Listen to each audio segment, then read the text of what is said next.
Salut, c'est Cindy, contente de vous retrouver pour une nouvelle vidéo. Alors aujourd'hui, c'est un bilan lecture. Je vous parle de 4 romans et une bande dessinée. Donc commençons tout de suite par un livre que j'ai lu récemment, Dans la vallée du soleil, écrit par Andy Davidson et publié aux éditions Gallmeister. Alors dans ce livre, on est avec le personnage principal de Travis qui sillonne les routes du Texas et il va piéger des femmes solitaires. Je vous dis pas ce qu'il leur fait, mais sachez qu'on n'est pas avec un beau personnage principal attachant. Et là, Travis, il va rencontrer une femme très mystérieuse dans un bar et suite à ça, il va se réveiller le lendemain matin couvert de sang et cette femme n'est plus là. Et Travis va, à partir de ce moment-là, se transformer. Mais je vous dirai pas en quoi. Et Travis va aussi se faire héberger par une autre femme qui s'appelle Annabelle et qui a un jeune garçon, Sandy, si je me souviens bien, il a environ 10 ans. Et donc Travis se fait héberger par cette femme et en échange, il l'aide à rénover son motel parce que oui, elle possède un motel en décrépitude et c'est une femme qui est récemment veuve, donc Travis va l'aider. Mais là, Annabelle va rapidement se rendre compte qu'il y a quelque chose qui cloche avec notre Travis. Donc, ben voilà pour le résumé. Malheureusement, je dois vous dire que je n'ai pas du tout aimé ce livre. Tout au long de ma lecture, j'avais un peu cette impression que je savais comme pas à quoi me raccrocher, à quoi m'agripper. Je savais pas ce qui devait me donner le goût de tourner les pages. Par exemple, cette femme mystérieuse qu'il va rencontrer dans ce bar qui s'appelle Rue. En fait, je dis mystérieuse, mais ça prend vraiment pas beaucoup de temps avant qu'on sache ce qu'elle est exactement. Je vous le dis pas parce qu'on le dit pas en quatrième de couverture, mais en réalité, ce serait pas tellement un... Je vous spoilerai pas tant que ça parce que, comme je vous dis, on le sait rapidement. Donc, mystère, oui et non. Mais là, au moins, je me dis, la transformation de Travis suite à ça va être intéressante.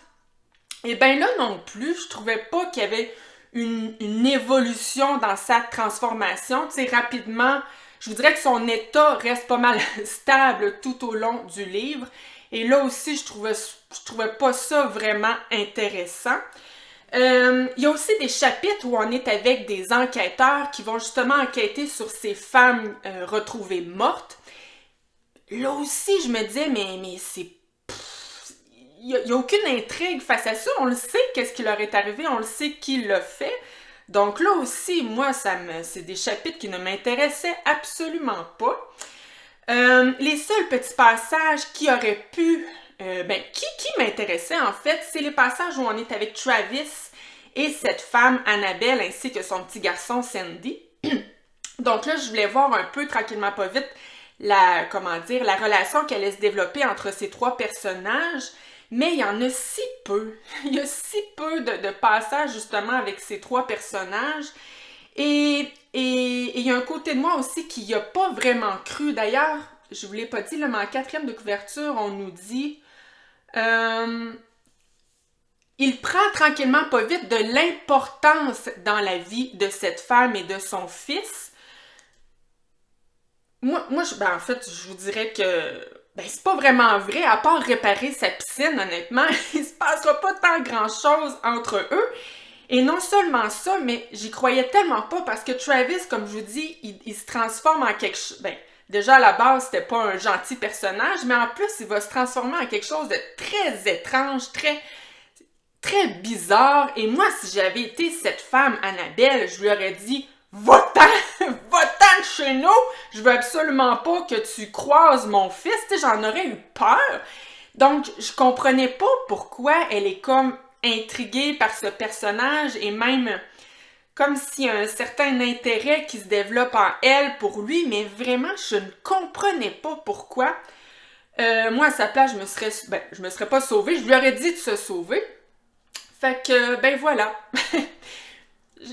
Ouais, il y a carrément rien que j'ai aimé de ce livre. Non, c'est pas vrai. Il y a une chose que j'ai aimée, c'est l'ambiance des lieux. Moi, je trouve qu'on se sent vraiment au Texas dans ce livre. J'avais un peu cette impression de lire un vieux western parce que notre personnage de Travis, ben c'est un cowboy. On l'appelle le cowboy d'ailleurs dans le livre. Et ça, là-dessus, c'était réussi de la part de l'auteur. J'aurais aimé justement que la magie des lieux pas de l'univers, là, mais de l'ambiance des lieux. J'aurais aimé qu'elle soit aussi présente dans les personnages et dans l'histoire, mais pour moi, malheureusement, ce ne fut pas le cas. Donc, ben voilà, c'est ça qui est ça.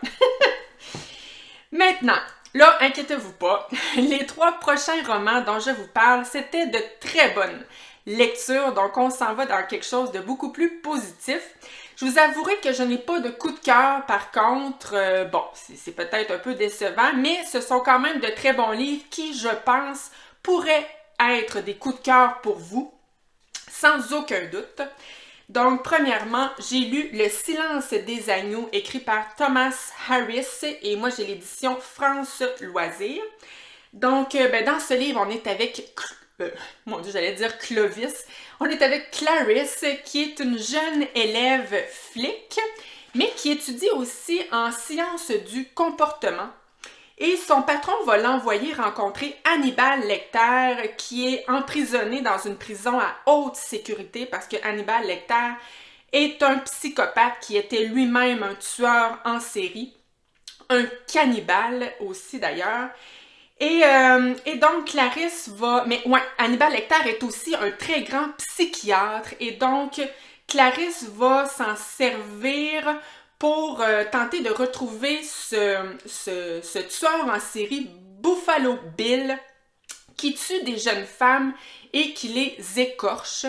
Et d'ailleurs, il a présentement comme victime la fille je me souviens plus. De la sénatrice, je pense. Oh! Quelque chose comme ça, en tout cas une femme qui œuvre dans le milieu politique. Et donc, on veut retrouver ce tueur en série pour tenter de retrouver cette jeune fille en vie. Mais là, ce qu'il faut savoir, c'est que est-ce que Hannibal Lecter aide vraiment Clarisse ou il joue avec elle? Et c'est ce qui est si intéressant de ce livre, parce qu'on lit ça puis on se dit... C'est-tu vraiment des vrais indices qu'il lui donne ou il s'amuse tout simplement? Donc moi, j'ai bien aimé ce livre. Je comprends que c'est un roman culte. C'est très très bon. Tout comme Dragon Rouge que j'ai lu il y a quelques semaines, qui était le tome avant lui. J'ai rien de négatif à dire sur ce livre. C'est ça, il n'y a aucun défaut. J'ai moi-même un peu... Je sais pas pourquoi ça n'a pas été un coup de cœur pour moi. Parce que oui, je l'ai beaucoup aimé, mais c'est le genre de livre... Quand je le lisais, c'était vraiment très bon, très intéressant. Mais c'est pas un livre non plus... Je passais pas la journée à avoir hâte de le retrouver, comprenez-vous? Donc voilà, mais je sais pas vraiment pourquoi. Ben, en fait, je pense que oui, je le sais. C'est que moi, j'aime ça, les romans policiers. J'en lis quand même pas mal dans ce genre. Mais j'avoue que ce que je préfère davantage, c'est les passages où on est avec les personnages versus les passages où on est vraiment dans l'enquête brute. Et je trouvais qu'il y avait... En fait, il y avait plus de passages sur l'enquête que je pensais. Je m'attendais à avoir beaucoup plus de passages entre Clarisse et Hannibal Lecter, vous savez, ces dialogues qu'ils vont avoir les deux ensemble dans cette prison qui donne vraiment des frissons. Moi, ces passages-là, je les adorais. Les passages aussi, parce qu'il y a certains chapitres où on est avec Buffalo Bill. Ces passages-là aussi, je les adorais. Tout le côté psychologique de ce tueur en série. Mais il y a beaucoup de passages sur l'enquête avec Clarisse et son patron. C'est bon, là. C'est parfait, là. Mais c'est pas moi ce que je préfère. Comprenez-vous? Fait que je pense que c'est tout simplement pour ça que ce livre n'est peut-être pas un coup de cœur pour moi. Mais vraiment, là, je vous le recommande. Si vous aimez les romans policiers avec tueurs en série, c'est clair que c'est un must, c'est à lire et je suis très contente de l'avoir lu. C'était très bon. Là, il faut que je vois le film maintenant, hein, avec Anthony Hopkins et... J'ai oublié son nom. Jodie Foster.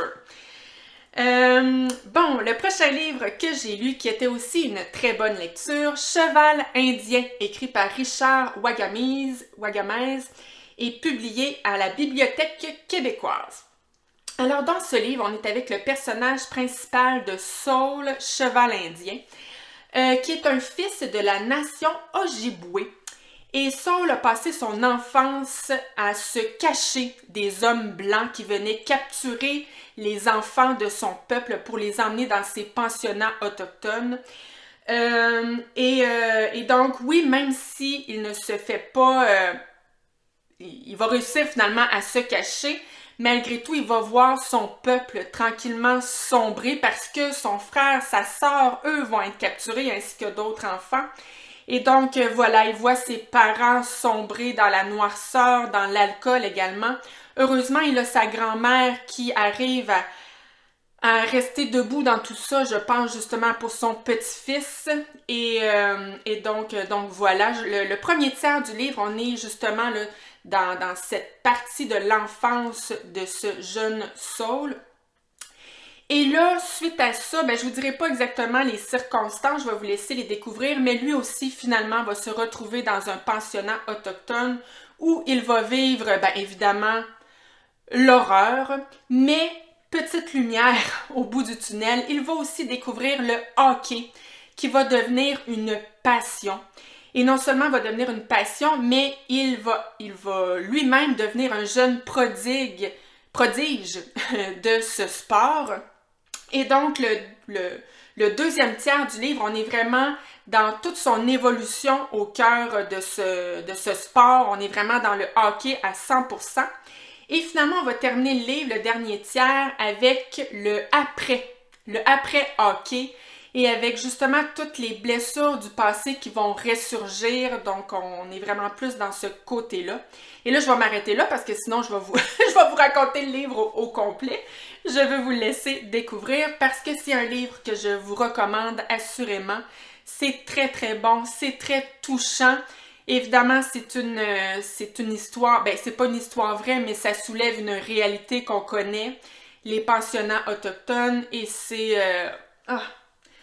dur à lire, c'est triste justement, comme je vous dis, de savoir en plus que c'est vrai. D'ailleurs, que c'est vrai, c'est pas une histoire vraie, là, mais vous comprenez ce que je veux dire. Et d'ailleurs, l'auteur est lui-même un Ojibwe de la Première Nation de Wabaseemoong, située dans le nord-ouest de l'Ontario. Donc, évidemment, je pense qu'il sait de quoi il parle quand il nous raconte cette histoire. Le pourquoi ce livre-là, encore une fois, n'a peut-être pas été un coup de cœur pour moi.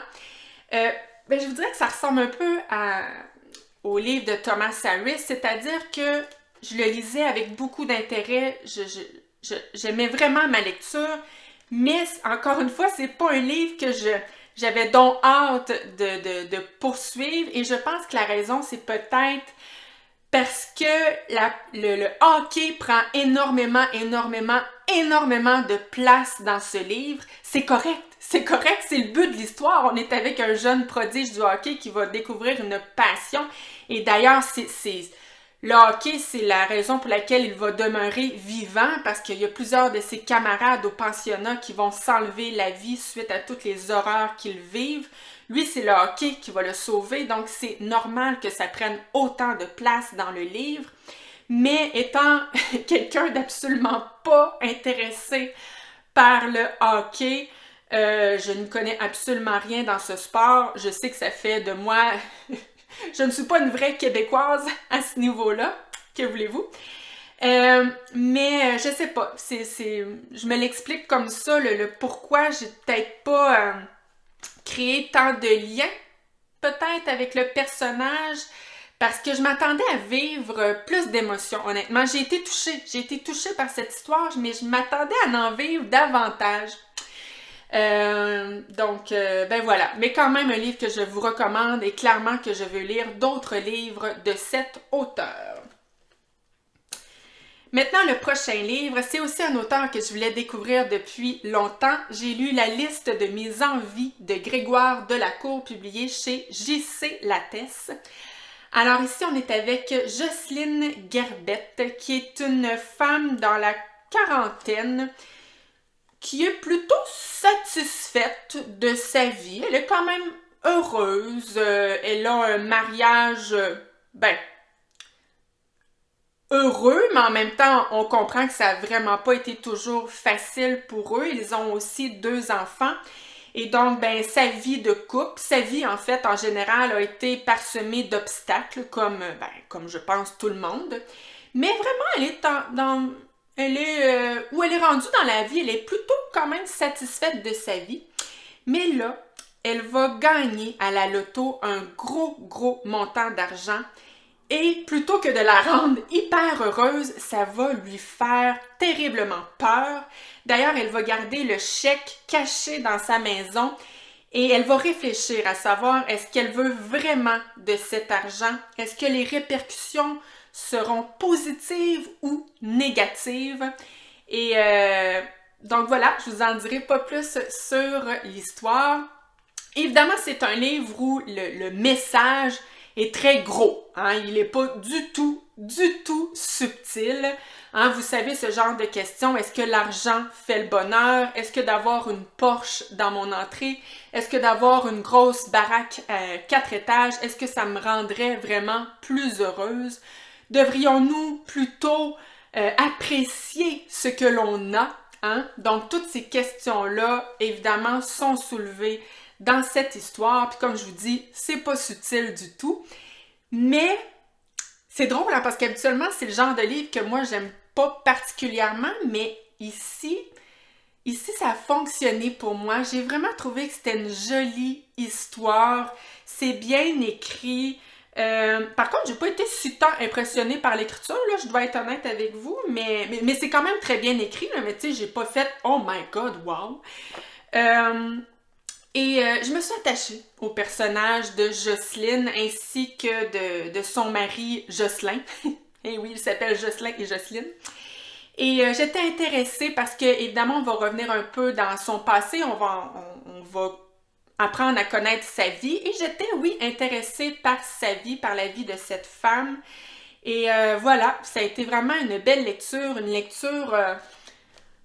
j'allais dire bonbon, mais pas tant parce que c'est pas non plus rose quétaine. Là. Il y a quand même pas mal de noirceur en même temps dans ce livre. Mais voilà, une très belle histoire. Je pense qu'il faut juste choisir le moment où on a envie de lire ce genre de livre. Alors, c'était positif pour moi. Alors, je termine avec ma bande dessinée. Donc, j'ai lu Vador, Cible Vador, donc, j'ai de la misère, écrit et illustré par Thompson, Laming et Landini aux éditions Panini Comics. Alors, ça, je vous dirais que c'est un petit achat compulsif que j'ai fait sur Internet et, j'ai pas aimé cette bande dessinée-là, mais c'est un peu ma faute parce que quand je l'ai acheté, je m'attendais... je vous explique. Moi, mon chum, il est passionné par Star Wars. Passionné, j'exagère, mais il aime beaucoup les vieux films de Star Wars et il les écoute quand même pas souvent, là, mais il les réécoute d'une fois de temps en temps. Et moi, ça m'intéresse pas pantoute, Star Wars, sauf les passages où on est avec Darth Vader. Ça, ce personnage-là, je sais pas pourquoi il m'intéresse quand mon chum me raconte son histoire. Là, je trouve ça hyper captivant. Donc, voilà ce qui explique mon achat compulsif. Je m'attendais à un peu connaître l'histoire de ce personnage avec cette bande dessinée.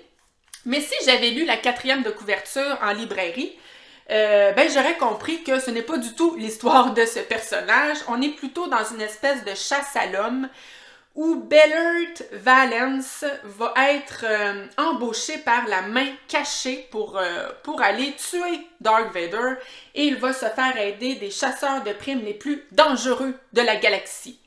Donc, voilà, une histoire d'aventure de pow pow boum boum qui me faisait un peu penser aux épisodes de Batman et Robin que j'écoutais quand j'étais toute petite, donc pas en tout mon genre. Et non seulement ça, mais honnêtement, ça a l'air bien simple comme histoire, là, mais j'ai comme rien compris.